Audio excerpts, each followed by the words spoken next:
Good afternoon and Happy New Year. I hope everybody's having a safe beginning to the new year.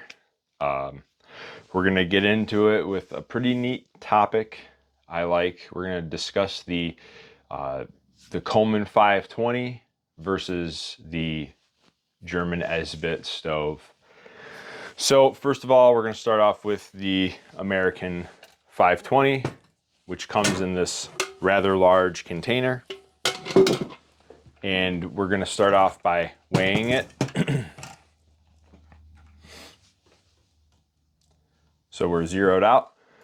Full container, dry, there's no fuel in this stove, is 3 pounds, 10 ounces.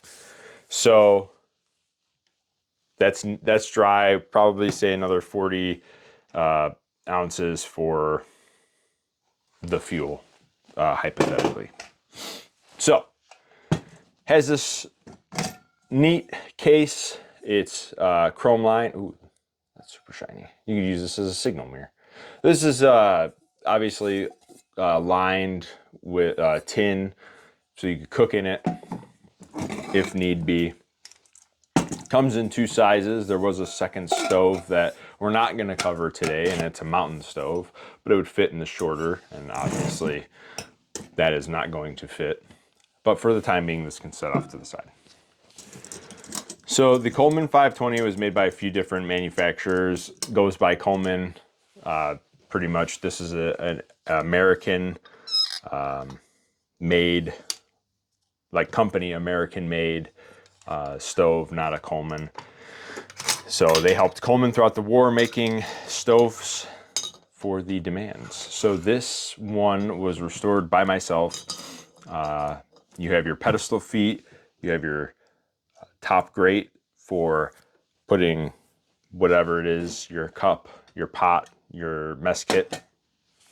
This is your flame adjustment for obviously half a turn when you start, full all the way out. It's going to let more fuel flow. This is your tip cleaner. You spin this 7 times prior to use or every 50 hours. And this is what's going to clean the tip in the mesh in here. We're not going to go super deep into it. This is just a broad overview of how it works. On the side here, you undo this hand pump. You will pump this about 30 times. And then there is a ball valve in here. So when you do let go, no air should come out. And if there is, that means your ball valve is seized or stuck or broken.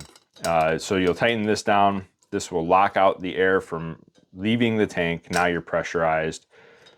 Open your needle adjustment all the way, half a turn on your dial. There's a bowl here. I don't know if you can see that.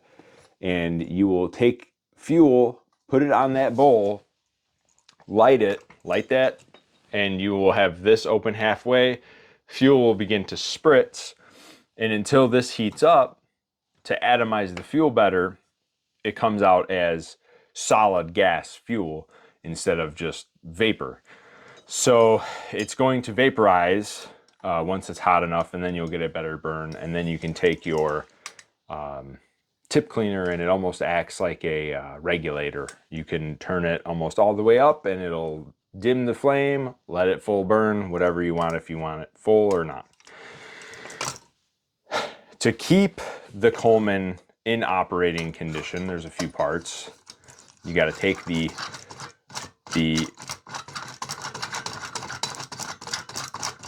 windbreak off and the atomizer plate.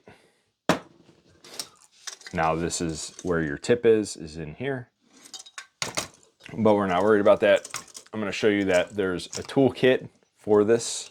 So you will pull off, lift up on the side. You have a tool wrench.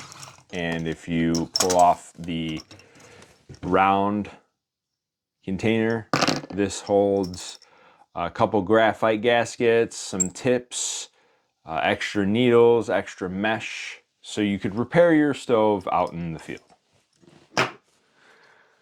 Another part that is included on this is if you take the air pump off, you will notice there's a second leather cup that is a replacement for here, and inside that leather cup there is a, you can't really see it, but there's a spare O-ring in here for the gas cap. And you also get a funnel. So, as you can see, there is a lot going on with this little stove. They're awesome. When they're running great, and they are phenomenal stoves. Big morale boosters for dudes in the field. A large tray to fit things like this coffee pot on, no problem. This thing will boil it beautifully. However, the downsides, they're heavy. You need fuel. You run out of fuel, which I don't think you will. I used this for a whole year this year and maybe got to a quarter of the tank before the season ended for reenacting. So I blow them out and dry them so the tanks don't rust. You might, maybe, use a full tank if you're really reenacting hard. Now, the German counterpart. This is an Esbit stove. It is a stamped piece of steel. There's 4 rivets on here, 3 positions, and it uses solid state fuel. If we're gonna open it all the way, we're gonna dump out our fuel. Since we weighed this dry, we're going to weigh this dry. I'm expecting this to not be more than 5 ounces. All right, we're zeroed out. That is 3.1 ounces without fuel. With fuel, 5.2 ounces. So, right out of the gate, we're saving weight, space, and probably time. These fuel tablets, which I forgot how you say it, it starts with a D. They're solid fuel tablets. They ignite faster, and they only last about 10 minutes a piece, right? But that's really about all you need for, let's say, a canteen cup of water, maybe a little more, maybe about half of this pot, which will sit rather nice on here, half folded, and folded open all the way is probably the best, obviously. So, however, again, upside, light, fuel is ignitable really fast, no fiddling around like this. However, you have air that can pass through, see my fingers, and you know, you do need level ground to really use it. It could warp, it could get crushed, but again, it's light. It's the size of a deck of cards, and you can hold about four fuel tablets in here and a couple of lighter or matches with a striker. So you'd have a whole camp cooking utensil here in your pocket. They call this the pocket stove. No way.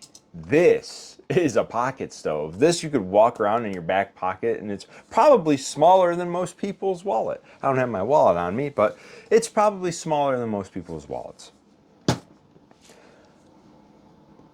Size, fuel, all kind of pluses for this. Pluses for the GI stove, you can really adjust the flame to anywhere you want, as hot as you want, as cool as you want. You can sear on this, you have longer fuel life, and you can do more cooking rather than just boiling. This is more, in my opinion, for like your coffees, you could use this for dehydrated food. You could boil enough water for that. You could do stuff like that. But for this, I mean, you could have, you know, full meals and cook with this, you know, a full meal. So there are pros and cons to both, but I just wanted to show and give you an idea of you know, the differences that you would see on the battlefield. I mean, tons of you know, vehicle-born fellas using these. Obviously, Germans using Esbit stoves. These were private purchase. They weren't issued. I want to say these were kind of issued. I don't know. You'd have to look at every unit's TO&E to kind of see who had what. But I know that this is a game changer for guys in the field, especially when it comes to making coffee, keeping morale high. The Esbit, this would be great in like a foxhole if, you know, this is all you got. It's going to provide a little bit of heat. This will provide a little bit of heat as well. This will provide some. If you're a German reenactor, I reenact a little German. Fits your cup really great. You can fully expand it. You can kind of keep your handle on a mess kit. You can do stuff with it like that. With water, this will stay with it half in, and obviously the coffee pot sits on there rather nice as well. I think if you guys are interested, in a next video, maybe we'll do like a boil comparison, and we'll put one fuel tablet in here and see if it'll boil a full pot, and we'll do a full boil with this to see, and we'll see who takes the longest. I'm going to assume, obviously, it's probably the Esbit. I could be wrong, but I'm going to assume the Esbit. So if that's something you guys want to see, let me know in the comments. And yeah, I love this. So if there's anything you want to see in particular about any kind of field gear or what have you, let me know down in the comments section, and we can try to make that video happen. So thank you, have a great night, and we'll see you later.